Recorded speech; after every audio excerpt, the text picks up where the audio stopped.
اگر کبھی دو دوست لڑ پڑے تو دوسرا اس کی سائڈ لینے پر منافق کہہ دیا جاتا ہے. کیا اسلام میں کوئی ایسا منافق ہے؟ والدین کے سامنے بہت کوشش کرنے کے باوجود بے ادبی ہو جاتی ہے. جی ہو جاتی ہے، ہمیں پتہ ہے. تو زیادہ کوشش نہ کریں والدین کے سامنے، خاموشی اختیار کریں. اور جو میرا کل ایک کلپ اپلوڈ ہوا ہے فرقہ پرستوں کو، فرقہ بازوں کو سمجھانے کا طریقہ، آپ وہ ویڈیو دیکھ لیں تو آپ کو میں نے حکمت سکھائی ہے کہ کس طریقے سے آپ نے بات پہنچانی ہے.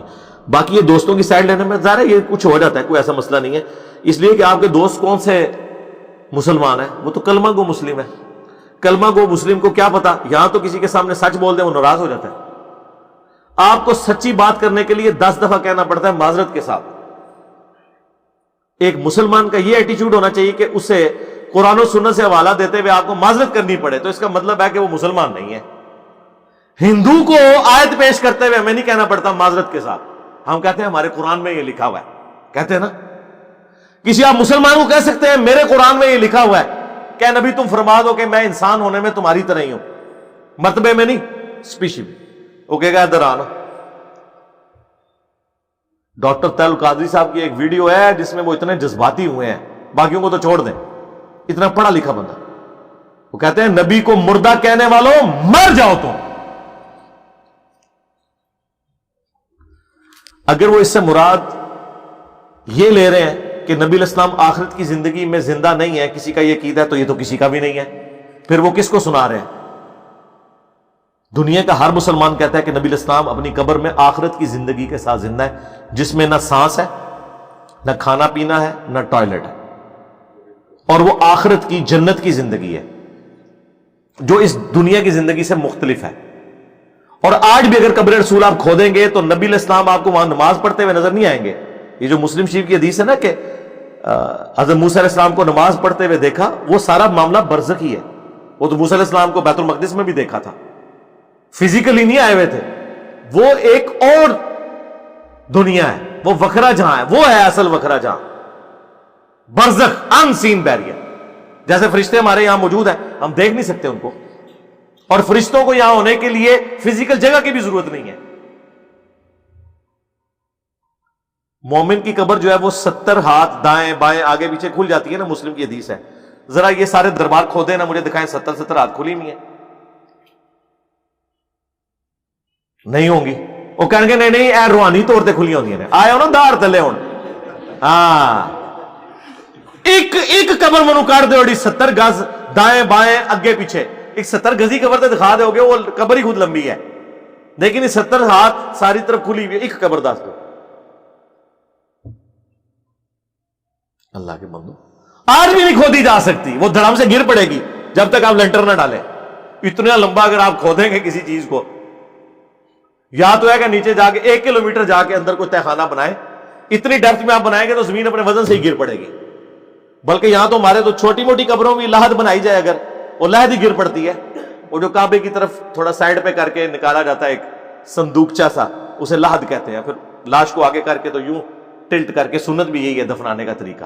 یہ جو باکس والی قبریں یہ سنت نہیں ہے، جائز ہیں، لیکن ہماری زمینوں میں چونکہ وہ باکس والی قبر ہی کھودنا آسان ہے، وہ لحد مشکل ہے. لحد گر پڑتی ہے تو 70 ہاتھ کون کھولے گا؟ کہتے نہیں یہ آخرت کی زندگی ہے. تو خدا کے لیے یہ چیزیں بھی جو آپ ہمیں لکھ کے بھیج رہے ہوتے ہیں، یہ بھی آخرت کے ساتھ ریلیٹڈ ہے. آپ ان کو اپنے ان دنیاوی معاملات میں نہ دیکھ رہے ہو. تو نبی علیہ السلام آخرت کی زندگی کے ساتھ ہے. تو وہ ڈاکٹر طاہر القادری صاحب کہتے ہیں مر جاؤ مردہ کہنے والوں. کہتے ہیں کیوں؟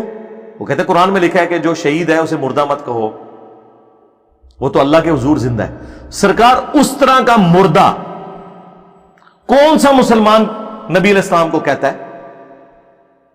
اچھا اگر شہید زندہ ہے تو اس کی بیوہ نکاح کیوں کرتی ہے؟ حضرت جعفر طیار شہید ہوئے موتا کے اندر، ان کی بیوی اسما بنت امیس کے ساتھ حضرت ابو بکر صدیق نے شادی کر لی، اور جب حضرت ابو بکر کی ڈیتھ ہوئی تو ان کی اسی عورت کے ساتھ شادی کر لی حضرت علی نے.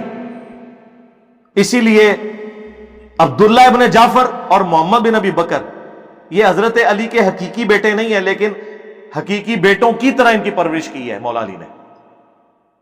اور سیدہ زینب کا تو رشتہ بھی عبداللہ بن جعفر کو دے دیا. شہید زندہ ہے تو بیوہ نکاح کیوں کرتی ہے؟ جس کا خاوند زندہ ہو وہ عورت اگر نکاح کہیں اور کر لے نہیں جی وہ آخرت کی زندگی ہے، آئے ہو نا داڑ تھلے ہو. تو قادری صاحب سے کو پوچھے جو آپ یہ کہہ رہے ہیں نبی کو مردہ کہنے والوں مر جاؤ، یہ کس کو آپ کہہ رہے ہیں؟ اس طرح کا مردہ تو کوئی بھی نہیں مانتا. اور اگر آپ مطلقاً انکار کر رہے ہیں موت کا تو یہ تو قرآن کہہ رہا ہے انکا میتن وانہم میتون. اے نبی تمہیں بھی مرنا ہے، تمہارے مخالفین کو بھی مرنا ہے. وما محمد الا رسول قد خلت من قبلہ الرسل افئن مات او قتل. محمد تو نہیں مگر ایک رسول، اگر یہ مر جائیں یا قتل ہو جائیں. اور پاکستان میں ترجمہ ہوا ہوتا ہے اگر یہ وصال فرما جائیں یا شہید ہو جائیں. حالانکہ وصال اور شہید بھی دونوں عربی کے لفظ ہیں، قرآن نے نہیں استعمال کیے تاکہ آپ کا عقیدہ نہ کہیں خراب ہو جائے. جی وصال ہے جی وصل ہویا ہے، پردہ فرمایا. اور اس سے بڑھ کر حضرت ابوبکر کا خطبہ 4 جگہ بخاری میں، کتنے گستاخانہ الفاظ ہیں ان کی ڈاکٹرن میں. الا من کان یعبد محمدا فان محمدا قد مات.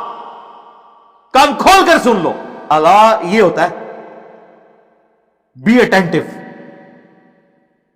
جو کوئی محمد کی عبادت کرتا تھا جان لے کہ محمد مر چکے. اب ڈاکٹر طالب قادری صاحب تو کہہ رہے ہیں محمد کوئی کہنا مر چکے تم مر جاؤ، یہ تو حضرت ابوبکر کو کہہ رہا ہے ڈاکٹر طالب قادری صاحب.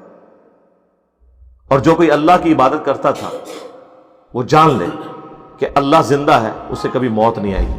اور پھر اس بات کی دلیل میں یہی آیات پڑھی سورہ الزمر آیت نمبر 30 انکا میتون وانہم میتون. اور سورہ آل عمران آیت نمبر 144 وما محمد الا رسول قد خلت من قبلہ الرسل افئن مات او قتل. بخاری میں تو اتنا ہی ہے، حاکم میں تو سورۃ الانبیاء کی بھی وہ آیت پڑھی جو انبیاء کرام کی متعلقاً موت سے متعلق تھی، اسپیسیفکلی نبی الاسلام کے حوالے سے. تو یہ لوگوں کی جذباتی ڈاکٹرن ہے.